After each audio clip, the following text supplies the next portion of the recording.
어떤 시련이 와도 나 두렵지 않네. 주와 함께 걷는 이 길에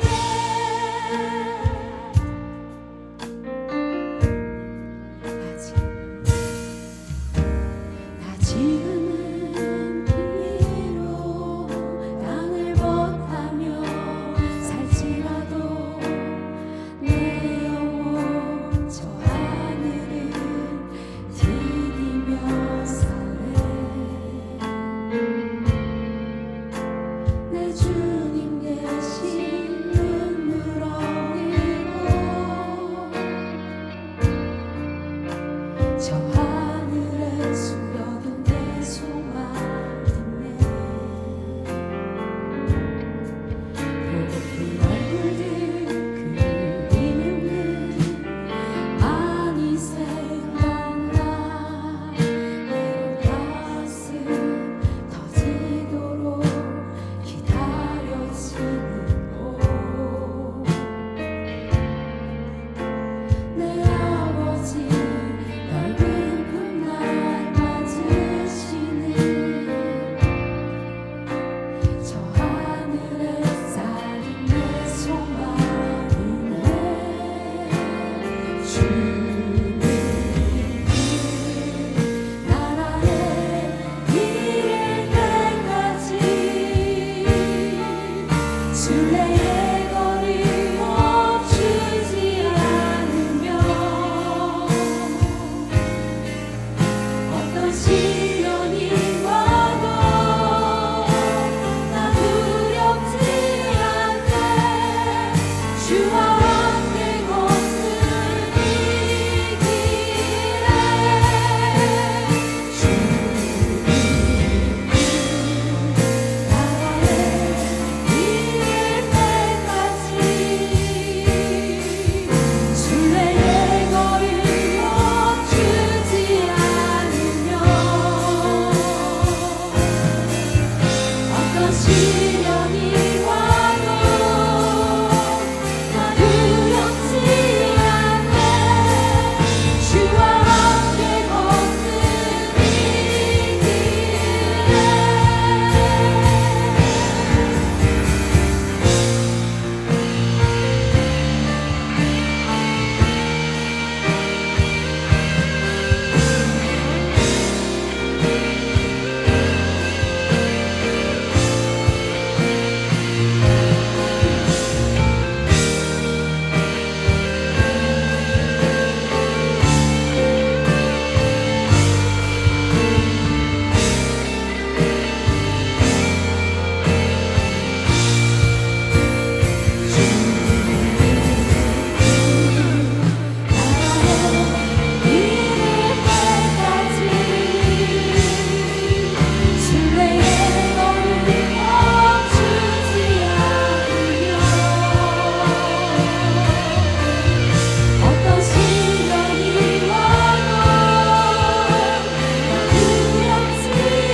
25장 19절로 34절 말씀입니다. 창세기 29장 19절로 34절 말씀 우리 한 절씩 교독하도록 하겠습니다. 아브라함의 아들 이삭의 족보는 이러하니라. 아브라함이 이삭을 낳았고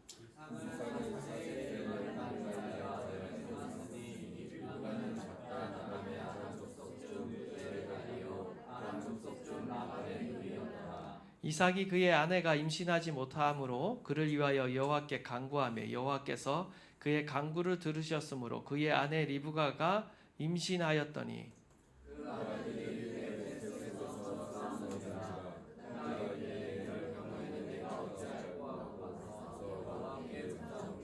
여호와께서 그에게 이르시되 두 국민이 내 태중에 있구나.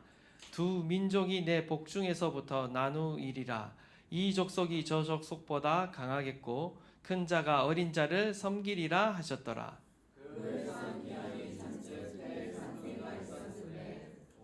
먼저 나온 자는 붉고 전신이 털옷 같아서 이름을 에서라 하였고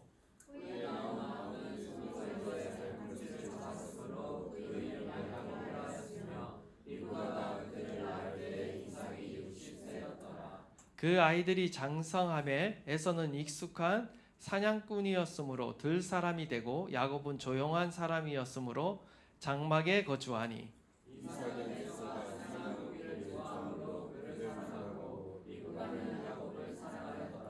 야곱이 죽을 쑤었더니 에서가 들에서 들어와서 심히 피곤하여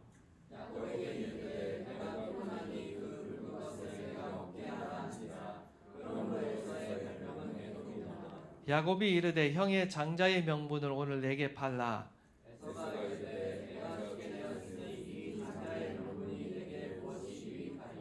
야곱이 이르되 오늘 내게 맹세하라. 에서가 맹세하고 장자의 명분을 야곱에게 판지라.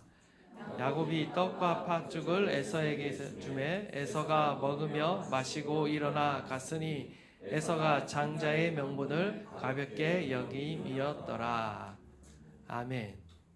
예, 오늘 본문은 아브라함의 아들 이삭의 족보와 또한 그의 쌍둥이인 아들인 에서와 야곱의 출생 이야기를 다루고 있습니다. 이제 이야기가 아브라함으로부터 이제 이삭으로 넘어갑니다. 먼저 이삭의 족보가 소개되고 이어 리브가가 임신을 하지 못하고 있다는 사실을 밝히죠. 이미 아브라함에게 하늘의 별과 같이 번성하게 하리라는 약속을 주셨고 또 리브가도 천만인의 어머니가 될 것이라는 축복을 받았음에도 불구하고 그 약속이 무색할 정도로 지금 이삭의 가정은 20년 동안이나 지금 자녀가 없는 상태입니다. 21절 말씀을 보시면 이삭이 그의 아내가 임신하지 못함으로 그를 위하여 여호와께 간구하며 여호와께서 그의 간구를 들으셨으므로 그의 아내 리브가가 임신하였더니 라고 지금 말하고 있습니다. 이삭은 아내 리브가가 임신하지 못하자 하나님께 간구했습니다. 하나님께서는 그 기도를 들으신 이후에야 비로소 리브가가 임신하게 됐다라고 밝히고 있어요. 이삭이 40세에 결혼을 했습니다. 이삭이 40세에 결혼하고 그리고 60세 되던 해에 드디어 아이를 낳게 된 거죠. 사라에 이어 지금 이 리브가도 약속의 자녀를 얻기까지 오랜 세월이 걸렸어요. 이것이 무엇을 의미합니까? 청교도 신학자 매튜 헨리는 이에 대해서 이렇게 말합니다. 하나님은 가장 귀한 언약의 자손을 가장 평범치 않은 방식으로 오직 기도의 응답을 통해서만 주신다라고 주석을 했어요. 하나님의 귀한 것들, 특별히 하나님의 축복과 약속, 하나님의 나라의 일들은요, 항상 어떤 인간의 자연적인 힘이나 노력으로 성취되는 것이 아니라 오직 하나님의 능력, 그리고 하나님의 주권으로만 이루어진다라는 거예요. 하나님의 약속의 성취는 항상 온전히 하나님께 달려 있는 것입니다. 하나님의 주권과 섭리에 달려 있다라는 거죠. 저절로 이루어지는 것도 아니고요. 나의 능력으로 이루어지는 것도 아니에요. 그러기에 우리가 무엇을 하는 거예요? 그러기에 기도하는 겁니다. 우리가 기도한다라는 것은 그것이 바로 하나님의 주권에 달려 있다라는 것을 인정하는 행위라는 거죠. 기도는요, 바로 이러한 하나님의 약속과 계획이 내 삶에 이루어지도록 사용되는 통로라는 거예요. 우리가 지난 시간에도 살펴봤죠? 하나님의 섭리를 우리가 만나고 우리의 인생 가운데 풀어지기 위해서는 뭐가 필요하다? 기도가 필요하다라고 했어요. 근데 오늘 본문도 또 다시 그러한 주제를 강조하고 있어요. 하나님의 약속과 계획이 우리를 향해 있죠. 하나님의 선한 계획이 우리의 인생을 향해 있습니다. 근데 그 인생과 그 계획과 그 선한 일들이 우리의 인생가에 풀어지기 위해서는 기도가 필요하다는 거예요. 아무리 하나님이 주권이 있다라고 해서 그냥 혼자 무작정 그 일을 행하시는 것이 아니라 우리의 기도를 필요로 하신다라는 사실을 거듭 보여주고 있는 것입니다. 기도는 바로 이러한 하나님의 주권을 우리의 인생 가운데 인정하고 드러내는 일입니다. 하나님이 내 인생이 주님의 손 안에 있습니다. 저는 주님의 은혜가 너무 필요합니다. 라고 고백하는 것이 바로 이 기도라는 거예요. 그것을 인정하는 자만이 하나님 앞에 무릎을 꿇을 수 있는 거예요. 이삭이 자신의 한계를 인정하고 하나님의 전적으로 의탁하며 기도하자 비로소 리브가가 임신하게 되었어요. 이삭이 하나님의 주권과 은혜를 깨닫는 데까지 20년의 세월이 걸렸다라는 거예요. 아마도 이삭과 리브가는 이 긴 기다림의 시간을 통해서 아브라함처럼 사라처럼 깨닫게 되었을 거예요. 아, 자녀를 얻는 것도 나의 어떤 생물학적 능력으로 나의 힘으로 되는 것이 아니구나. 하나님의 주권에 속한 일이구나. 아, 하나님의 은혜가 필요하구나. 그래서 하나님을 간절히 의지하며 간구하게 되는 것이죠. 이를 통해 또 한 가지 유익한 점이 있습니다. 이삭이 아브라함이 가지고 있었던 그 기도의 모범을 드디어 배우게 되었다는 거예요. 지금까지 아브라함의 그 신앙을, 아버지의 그 신앙을 그냥 옆에서 지켜만 봤어요. 그런데 비로소 그 지켜만 봤던 그 신앙을 이제 이삭이 비로소 배우게 된 거예요. 이삭 역시 기도의 능력을 체험하게 되었습니다. 그리고 그 기도의 유업, 아브라함이 갖고 있던 그 영적인 유업 중에 정말 귀한 유업이죠. 그 기도의 유업을 이 아들도 물려받게 되었다라는 것입니다. 이를 통해 하나님은 하나님의 그냥 그 축복을 그냥 주는 데 목적이 있는 것이 아니라 바로 이삭의 믿음과 신앙을요 더 성숙시키고 더 자라나게 하는 데 목적이 있다라는 것을 우리는 보게 되는 것이죠. 고난이 다 나쁜 것만은 아니에요. 우리는 고난을 통해 우리의 영이 깨어나게 되는 것입니다. 고난을 통해 영적인 능력이 개발되는 거예요. 영적인 근육이 만들어진다라는 거죠. 기도의 근육이 자라나게 되는 것입니다. 그냥 자라나는 것이 아니에요. 우리가 고난과 시련을 통과할 때 우리는 영적으로 더 성장하게 되는 것입니다. 여기서 간구하다에 해당되는 단어가 히브리어로 아타르라는 단어를 사용하는데 원래의 의미가 향을 태우다라는 의미를 갖고 있습니다. 향을 태우다라는 뜻의 어근에서부터 비롯됐어요. 결국 경건한 성도의 기도란 어떻다라는 거예요. 거룩한 향처럼 하나님의 보좌로 올라간다라는 것입니다. 그것을 비유적으로 표현한 거죠. 하나님은 오늘도 오직 당신께 소망을 두고 응답이 이루어질 때까지 자신의 전 인생과 전 인격을 걸고 기도하는 자들의 그 간구를 외면하지 않고 반드시 응답하십니다. 요한계시록 8장 3절 4절 말씀을 보시면 하나님께서 이 세상을 어떻게 경영하시는가를 우리가 엿볼 수 있는데 바로 여기를 들여다보면 성도의 기도가 아주 큰 역할을 한다라는 것을 보게 됩니다. 저와 여러분의 기도가 그냥 공중에서 그냥 소리로서 흩어지고 사라지는 것이 아니라는 거예요. 계시록 8장 3절 4절 보면 또 다른 천사가 와서 제단 곁에 서서 금 향로를 가지고 많은 향을 받았으니 이는 모든 성도의 기도와 합하여 보좌 앞 금 제단에 드리고자 함이라. 향연이 성도의 기도와 함께 천사의 손으로부터 하나님의 앞으로 올라가는지라 라고 이렇게 말하고 있습니다. 저와 여러분의 기도가 지금 거룩한 향이 돼서 어떻게 되고 있습니까? 하나님 앞에 그 제단 앞에 받쳐지고 있는 거예요. 보좌 앞으로 올라가고 있다라는 거죠. 저와 여러분의 기도의 향은 지금도 하늘에 쌓이고 있는 것입니다. 그리고 그게 충만해질 때 어떻게 돼요? 성경에 보면 요한계시록에 보면 그 성도들의 기도가 충만해졌을 때 가득 차게 됐을 때 비로소 하나님께서 응답하시고 이 땅 가운데 하나님의 구원의 역사, 심판의 역사를 베푸시는 것을 보게 되는 거예요. 우리도 마찬가지죠. 우리가 기도할 때 금방 응답되지 않는다라고 해서 우리가 실족할 필요가 없어요. 낭망할 필요가 없어요. 기도가 지금 쌓이고 있는 것입니다. 하나님의 때를 위해 준비되고 있는 거예요.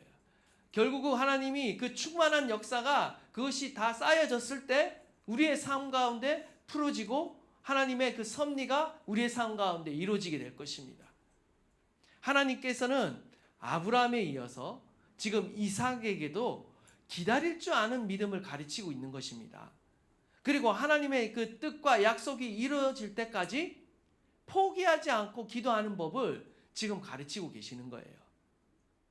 마침내 리브가가 기도의 응답으로 태중에 쌍둥이 아들을 갖게 됩니다. 그런데 이 아이들이요, 태 속에서 막 서로 싸우는 거예요. 막 이게 흔들리는 거죠. 그러니까 너무나 아프고 놀란 나머지 리브가가 어떻게 하는지 아십니까? 우리 22절, 23절 말씀 한번 다 함께 읽겠습니다. 시작.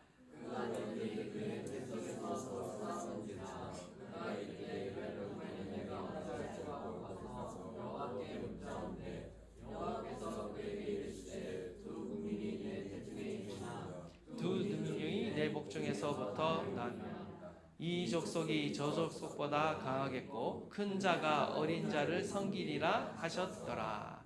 아멘. 쌍둥이가 태 속에서 서로 싸우자 리브가가 내가 어찌할꼬라고 말하며 어떻게 했습니까?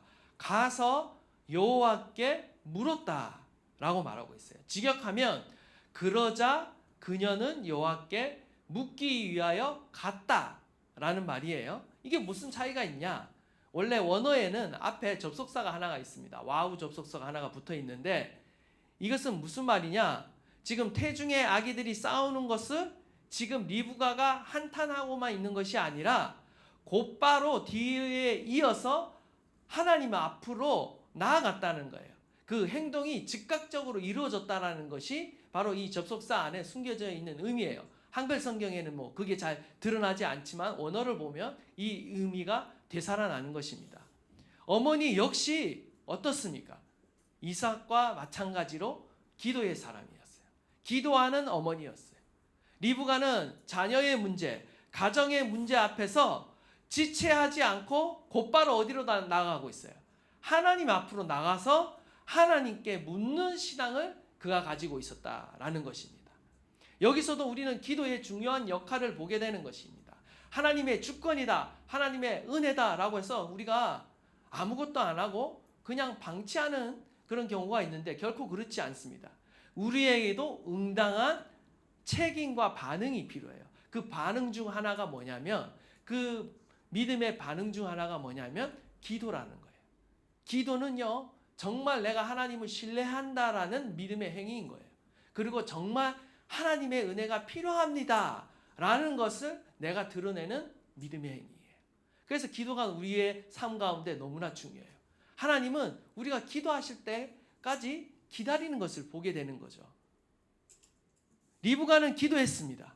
그리고 하나님의 중요한 예언의 말씀이 리브가에게 임해요. 이삭에게 임하는 게 아니라 리브가에게 임하죠.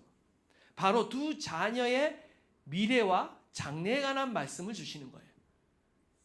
이와 마찬가지로 우리가 기도할 때 어떤 일이 일어납니까? 하나님께서 한 개인의 장래와 비전까지도 열어주시고 깨닫게 하시는 일이 기도 가운데 일어난다라는 겁니다. 우리가 기도할 때 우리의 불투명한 미래, 우리를 향한 하나님의 선한 계획을요, 우리가 깨닫게 되고 그 길 가운데 우리가 인도함을 받게 되는 것입니다. 나의 자녀들의 미래가 보이지 않고 내 인생의 장래와 비전이 보이지 않을 때 우리는 어떻게 해야 됩니까? 우리도 역시 곧바로 주님께 달려가야 되는 거예요. 그리고 주님께 물어야 한다라는 거예요. 나의 자녀들을 향한 하나님의 계획이 무엇입니까? 내가 어찌할꼬라고 걱정하고 염려만 하는 것이 아니라 하나님, 내 인생의 비전과 사명은 무엇입니까? 나의 미래는 어떻게 되는 것입니까? 우리는 주님께 물어야 한다라는 거예요. 그것이 바로 하나님의 그 주권과 은혜를 인정하는 행위라는 것이에요. 하나님께서는 두 자녀를 향한 하나님의 계획, 놀라운 구원의 역사의 비밀을 알려주세요. 23절입니다. 우리 한번 다 함께 읽겠습니다. 시작. 여호와께서 그에게 이르시되 두 국민이 내 태중에 있구나. 두 민족이 내 복중에서부터 나누이리라. 저 족속보다 강하겠고 큰 자가 어린 자를 섬기리라 하셨더라. 아멘. 큰 자가 어린 자를 섬기리라. 아주 의미심장한 말씀을 하시죠. 한마디로 장차 두 아들은 이스라엘과 에돔이라는 두 민족을 이루게 될 것이다. 그리고 형이 아닌 동생이 이삭의 상속자가 될 것이라는 것을 말씀하고 있는 것입니다. 하나님의 언약의 계승자가 에서가 아니라 이삭이라는 거죠. 당시 문화적 관습으로는요, 맏아들이 가문의 모든 축복과 어떤 영적인 유산을 다 물려받는 것이 당연시되던 시대예요. 그러나 하나님의 선택은 그 당시 장자를 최우선시하는 그 세속적인 관례와 전통을요, 완전히 벗어나 있습니다. 완전히 이 전통을 깨트리고 있어요. 인간적인 조건, 서열, 상식을 완전히 깨트리신 거죠. 하나님은 왜 이렇게 이 전통과 관념을 깨트리시고 둘째 아들인 야곱을 선택하셨을까? 일반적으로는 첫째 장남을 선택하는데 왜 여기서는 둘째를 선택하셨는가? 사도 바울은 로마서 9장에서 이 사건을 이렇게 해석합니다. 우리 로마서 9장 11절 12절 말씀 우리 또 다 함께 한번 읽겠습니다. 시작. 그 자식이 아직 나지도 아니하고 무슨 선이나 악을 행하지 아니한 때에 택하심을 따라 되는 하나님의 뜻이 행위로 말미암지 않고 오직 부르시는 이로 말미암아 서게 하려 하사 리브가에게 이르시되 큰 자가 어린 자를 섬기리라 하셨나니. 아멘. 왜 이렇게 했다라는 것입니까? 하나님이 야곱을 선택하시고 에서는 제외시켰던 때가 언제예요? 그들이 아직 어머니의 태중에 있을 때예요. 이 말은 이들이 아직 선악간에 어떠한 일도 행하지 않았을 때예요. 그러니까 어떤 아무런 공로도 없고 아무런 과도 없을 때였습니다. 오로지 뭐만이 작용하고 있어요? 하나님의 주권만이 여기에 작용하고 있다는 거예요. 하나님의 선택만으로만 되어진 일이라는 것을 일부러 보여주는 예시인 거예요. 하나님의 구원의 역사는 오로지 하나님의 주권과 하나님의 전적인 은혜, 하나님의 전적인 선택에 의해서 이루어진다라는 겁니다. 우리 인간이 잘나서 되어지는 게 아니에요. 우리의 노력으로 되어지는 것이 아니에요. 종교개혁자 존 칼빈은 이 구절을 강야하며 하나님의 조건 없는 선택을 강력하게 선포했습니다.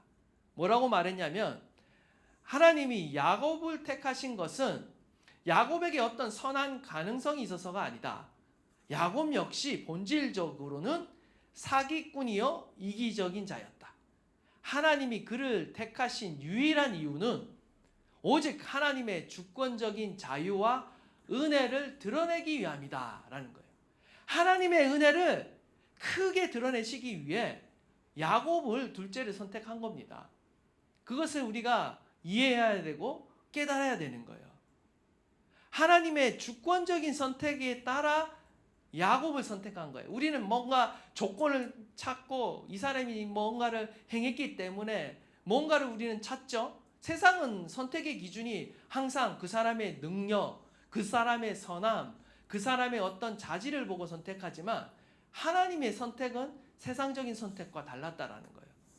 우리가 죄인임에도 불구하고 하나님을 먼저 찾지 않았음에도 불구하고 우리가 마땅히 죽어야 할 사람임에도 불구하고 하나님이 우리를 선택하시고 구원하시는 것은 뭐다? 하나님의 은혜다. 하나님의 은혜. 전적인 하나님의 주권이고 하나님의 은혜다. 여기에 우리가 어떤 토도 달 수가 없습니다. 우리가 여기에 어떤 내 공로를 자랑할 게 아무것도 없다라는 거예요. 하나님이 자신의 그 주권적인 선택에 의해 이 야곱을 하나님의 언약의 계승자로 선택하셨습니다. 그의 우선이 하나님의 선민 백성이 된 것은 전적인 하나님의 은혜이다라는 것을 보여주는 것입니다. 이스라엘 민족이 하나님의 선민 백성이 된 것은 그들이 잘나서가 아니라 하나님께서 주권적으로 선택하시고 전적인 은혜를 베풀어 주신 결과라는 것입니다. 큰 자가 어린 자를 섬기는 것과 같은 이런 역전의 드라마는요, 결국 궁극적으로 그리스도의 십자가의 복음을 통해서 완성되고 성취되는 거예요. 우리가 구원받고 하나님의 백성이다 자녀가 된 것은요, 바로 우리의 어떤 조건이나 노력이나 공로를 보고 하나님이 우리를 선택한 것이 아니라 그냥 하나님의 전적인 주권과 그 하나님의 사랑과 은혜로 되어진 일이다 라는 것입니다. 우리가 이것을 더 깊이 깨달으면 깨달을수록요, 우리가 그 하나님의 은혜를 경험하게 되는 거예요. 그리고 감사하게 되는 거죠. 우리의 은혜로 선택받았어요. 그리고 우리가 은혜로 구원받았습니다. 우리는 앞으로도 어떻게 살아가는 사람이에요? 은혜로 살아가는 사람이에요. 은혜로. 하나님의 은혜로 살아가는 자들이에요. 바로 저와 여러분이 바로 그러한 자인 것입니다. 얼마나 감사합니까? 하나님이 나를 선택하지 않을 수도 있는데 선택해 주셨다라는 거, 그것 자체가 벌써 은혜인 거예요. 우리가 이 자리에 나와 예배한다는 거, 그 자체가 은혜인 것입니다. 나의 선택인 것 같지만 그 배후에 하나님의 은혜가 먼저 있었다라는 것입니다. 두 번째로 그 다음 단락에 이제 야곱과 에서의 에피소드가 하나가 소개되고 있습니다. 우리 31절, 32절 말씀입니다. 우리 한번 다 함께 읽도록 하겠습니다. 시작. 야곱이 이르되 형의 장자의 명문을 오늘 내게 팔라. 에서가 이르되 내가 죽게 되었으니 이 장자의 명문이 내게 무엇이 유익하리요. 시간이 흘러 지금 이제 두 아들이 성장했습니다. 에서는 들사람이 되어 익숙한 사냥꾼이 되었고 야곱은 장막에 거하는 조용한 사람이 되었어요.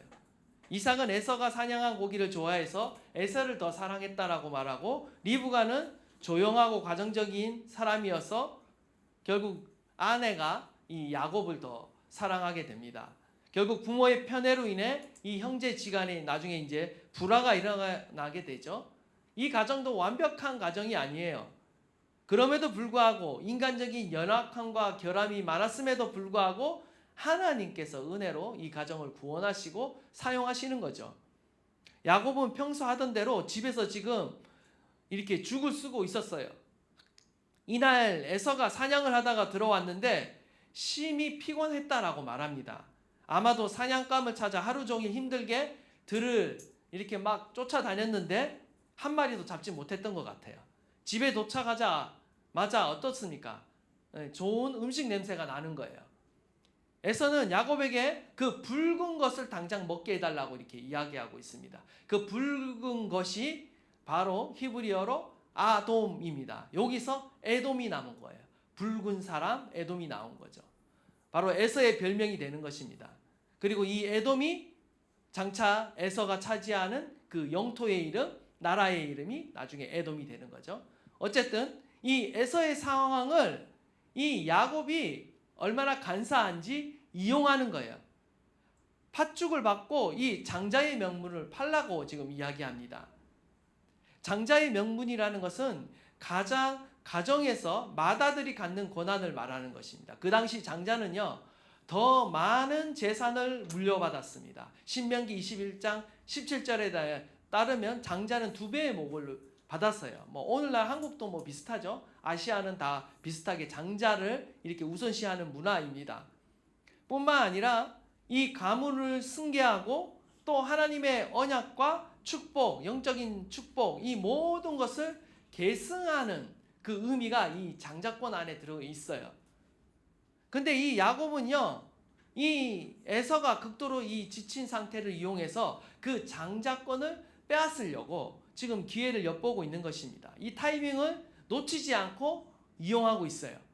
아마 이 야곱은 평소에도 어떻게 하면 그 형이 갖고 있는 장자권을 내가 빼앗을 수 있을까? 그 방법을 늘 이렇게 연구했던 것 같아요. 생각하고 있었다라는 거죠. 그러니까 이 기회가 왔을 때 바로 지금 사용하고 있는 것입니다. 야곱은 이 기회를 놓치지 않고 형의 장자의 명분을 오늘 내게 팔라고 요구하고 있어요. 근데 에서가 이걸 어떻게 해야 합니까? 이것을 이게 좀 고민을 해봤어야 되는데 조금도 고민하지 않고 즉각적으로 반응합니다. 32절에 내가 죽게 되었으니 이 장자의 명분이 내게 무엇이 유익하여? 33절에는 에서가 맹세하고 장자의 명분을 야곱에게 판지라. 지금 어떻습니까? 당장 배고파 죽게 되었는데 장자의 명분이 무슨 소용이 있냐, 무슨 유익이 있겠느냐 스스로 반문하면서 그 장자권을 아주 쉽게 팔아버리는 것입니다. 그리고는 떡과 팥죽을 얻어먹었습니다. 그리고 나서 돌아갔어요. 34절은 그의 돌아가는 모습을 이렇게 묘사하고 있어요. 34절에 야곱이 떡과 팥죽을 에서에게 주매 에서가 먹으며 마시고 일어나 갔으니. 지금 이 표현이요, 히브리 말로는 흔한 표현이 아니에요. 히브리 말에 4가지 동사가 연달아 나타나는 경우는 사실 드뭅니다. 근데 여기 4가지 동사가 같이 등장하고 있죠. 먹고 마시고 일어나 갔다. 이 말은 무슨 말이냐? 그가 지금 굉장히 급하게 음식을 먹고 서둘러 떠났다는 말이에요. 그의 성격이 얼마나 성급하고 경솔한지를 보여주는 대목입니다. 그는 너무나 성급하고 경솔한 나머지 먹고 마시는 일과 자신의 이 장자권을 그냥 쉽게 교환해 버렸다라는 거예요. 이거는 시사하는 바가 너무나 많은 거죠. 지금 이 에서의 행동은 찰나를 위해 영혼을 파는 일을 한 거예요, 사실. 20세기의 영국의 위대한 기독교 변증가 C.S. 루이스가 그의 저서 영광의 무게에서 이렇게 말합니다.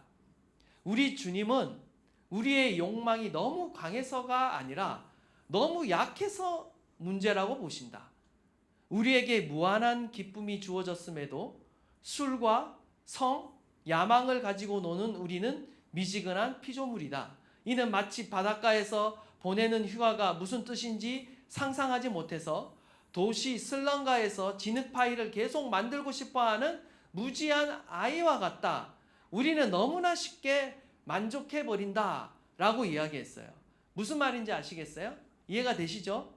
지금 이 본문간에 등장하는 에서가 바로 C.S. 루이스가 말하는 그 무지한 아이와 같다라는 거예요. 지금 당장의 즐거움, 그 당장의 찰나의 즐거움에 너무나 쉽게 만족해버린다라는 거예요. 그래서 영원한 영광의 가치, 영원한 가치 있는 거, 영광스러운 거, 그런 거에 만족하지 못하는 거죠. 아니, 알아보지 못하는 거죠. 그래서 그것을 구하지도 않고 그것을 찾지도 않는 거예요. 그냥 지금 자기가 하고 있는 그 흙놀이가 가장 재밌는 건 줄 알고, 해변가에서, 아름다운 해변가에서 놀면 더 재미있고 더 신난데 그것을 경험해 보지 못하니까 당장 지금 그냥 슬램과 그냥 한 구석에 있는 진흙, 더러운 흙 갖고 노는 것이 그게 전부이냐, 가장 즐거운 일이냐 살아간다라는 거예요. 그게 바로 지금 에서가 보여준 모습이라는 거예요. 근데 이 모습이요, 정말 우리의 모습과도 유사하다라는 것입니다. 에서는요, 지금 단 몇 분의 육체적 허기를 채우기 위해서 대대손손 이어질 그 하나님의 언약과 영원한 복을 단숨에 걷어찬 거예요. 팔아넘긴 것입니다. 우리는 이 이야기를 읽으면서 에서가 어떻게 저렇게 어리석을 수 있을까라고 혀를 차지만 정작 현대의 모든 그리스도인 안에는요, 바로 이 에서가 살고 있다라는 거예요. 우리의 매일의 삶의 현장에는요, 세상이 만들어 놓은, 세상이 쏘아 놓은 달콤한 팥죽과 같은 유혹들이 얼마나 많은지 모른다라는 거죠. 우리는 항상 보이지 않는 영원한 나라의 가치관보다 항상 당장 눈에 보이고 잡히고 느껴지는 찰나의 가치에 우리의 몸과 마음이 온통 빼앗긴다라는 거예요. 성경은 이 사건을 다음과 같이 결론 지으며 에서를 평가합니다. 바로 34절 하반절, 에서가 장자의 명분을 가볍게 여김이었더라. 이렇게 결론을 내리면서 오늘 이야기가 끝나고 있습니다. 가볍게 여기다, 이 빠자라는 단어는 멸시하다, 비웃다라는 거예요. 그냥 가볍게 여기는 정도가 아니에요. 멸시하고 비웃다라는 의미를 갖고 있습니다. 하나님께서 우리에게 주시겠다라는 그 축복, 유업, 약속을 굉장히 무가치한 것으로 그가 취급했다라는 거예요. 심지어 멸시했다라는 것을 보여주는 것입니다.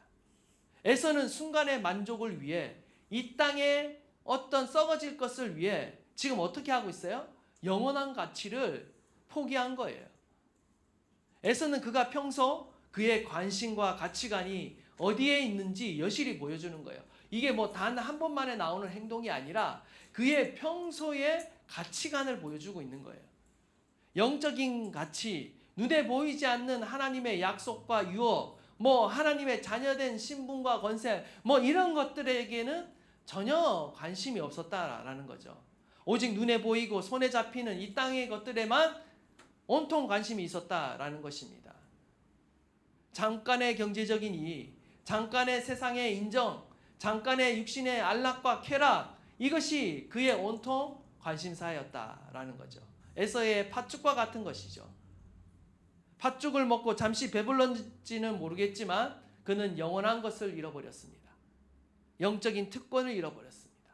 장자권을 잃어버렸어요. 이것이 우리에게 시사하는 바는 너무나 큽니다. 우리는 하나님이 주권 가운데 우리에게 은혜를 주셨다라고 하면 그냥 은혜 주셨지라고 그 가치를 폄하합니다. 그냥 마치 하나님이 은혜로 우리에게 주신 것을 값싼 은혜로 여겨요. 공짜 선물 정도로만 여기고 있다라는 거죠. 우리가 가진 구원의 약속, 우리가 가진 하늘 시민권, 우리가 가진 하나님의 자녀된 권세, 우리가 지금도 누리고 있는 이 예배, 그리고 하나님의 말씀, 이 모든 것은요, 영적인 가치가 어마어마한 거예요. 예수 그리스도께서 고난당하고 십자가를 지심으로 그 대가로 주어진 선물인 것입니다. 온천을 주어도 바꿀 수 없는 가치를 우리가 지금 저와 여러분이 받아 누리고 있는 거예요. 반면 야곱을 보세요. 야곱의 성품은 오늘 본문에도 드러나지만 그의 이름에도 드러나지만 교활하고 순한 방법을 가리지 않는 사람이었어요. 그러나 신학자들이요, 이 야곱에게 있어서 에서와 다른 결정적인 차이점을 주목합니다. 그것이 무엇입니까? 그것은 바로 야곱이 흠이 많고 허물이 많은 자지만 그는 에서와는 달리 결정적인 차이점이 있었습니다. 바로 보이지 않는 영적인 축복에 대한 갈망이 있었다는 거예요. 갈망. 하나님은 이거 하나를 보신 거예요.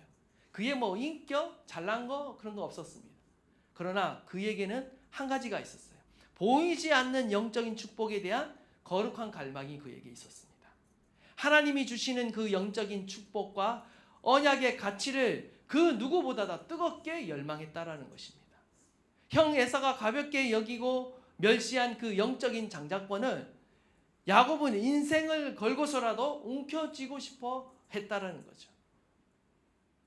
하나님의 주권과 은혜로 부르심 받은 저와 여러분이 바로 이러한 자세를 가져야 된다는 거예요. 하나님의 은혜로 주셨지만 그거는 가치 없는 것이 아니에요.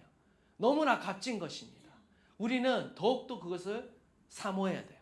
그것을 얻고 누리기 위해 우리는 간절히 사모해야 된다는 거예요. 이것이 바로 하나님의 은혜를 받은 자의 삶인 것입니다. 태도인 거예요. 골로새서 3장 2절 말씀, 위의 것을 생각하고 땅의 것을 생각하지 말라. 하나님이 우리에게 주신 영적인 신분과 영적인 축복을 우리는 가볍게 여기서는 안 됩니다. 골로새서의 말씀에 의하면 위의 것을 생각하고 땅의 것을 생각하지 말아야 한다라고 말하고 있는데, 여기서 생각하다라는 것은 애정을 두는 것을 말해요. 애정을 두고 사모하는 것을 말하는 것입니다. 우리는 더욱더 이 땅에서 신령한 것들을 사모해야 돼요. 신령한 축복을 사모해야 됩니다. 하나님의 나라를 사모해야 됩니다. 하나님이 주시는 축복을 사모해야 합니다. 하나님이 주시는 자녀의 그 신분의 권세를 더 깊이 깨닫고 이 땅 가운데 누리도록 우리는 기도해야 하는 것입니다.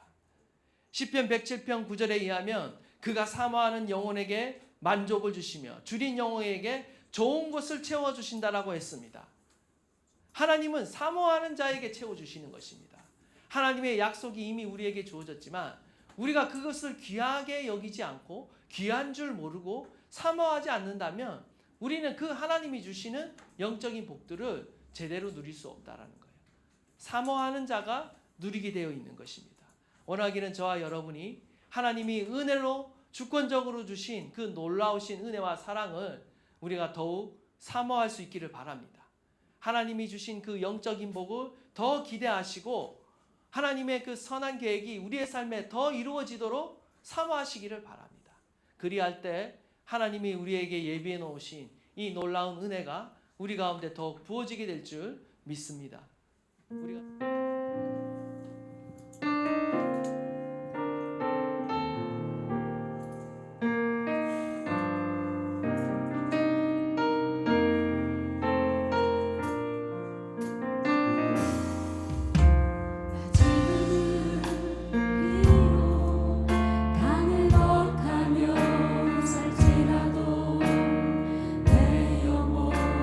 저 하늘을 디디며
말씀을 통해 하나님이 우리 가운데 깨닫게 하시는 사실은 우리가 나의 나 된 것은 오직 하나님의 은혜이다.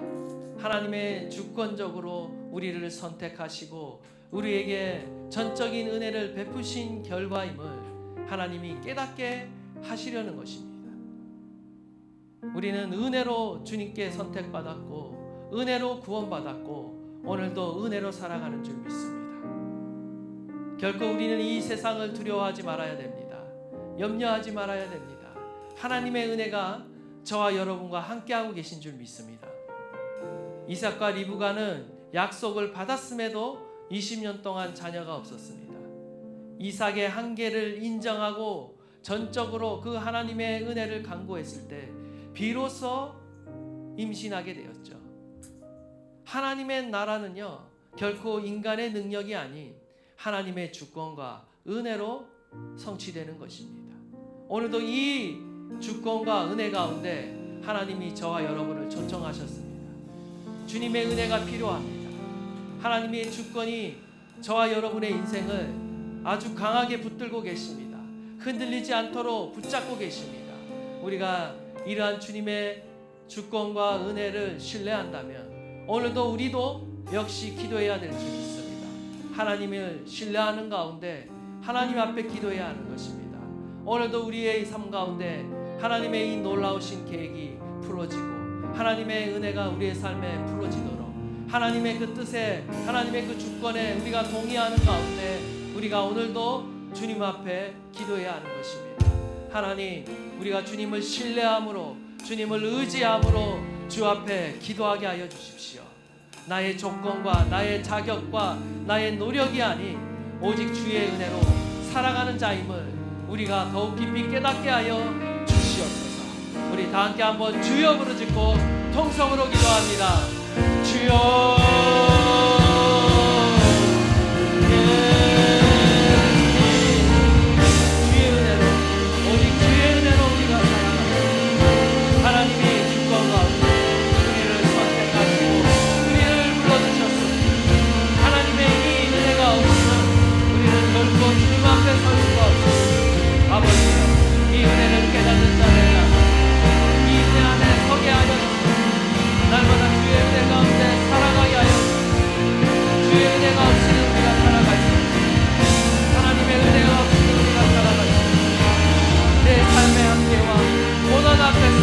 아버지의 이 놀라우신 사랑과 은혜를 기억하게 하여 주시고 날마다 주 앞에 눈을 꽂는 저희를 되게 하여 주시고 주님의 그 주권을 인정하게 하시고 하나님의 그 은혜를 우리가 하나님 사모하게 하시고 바라보게 하여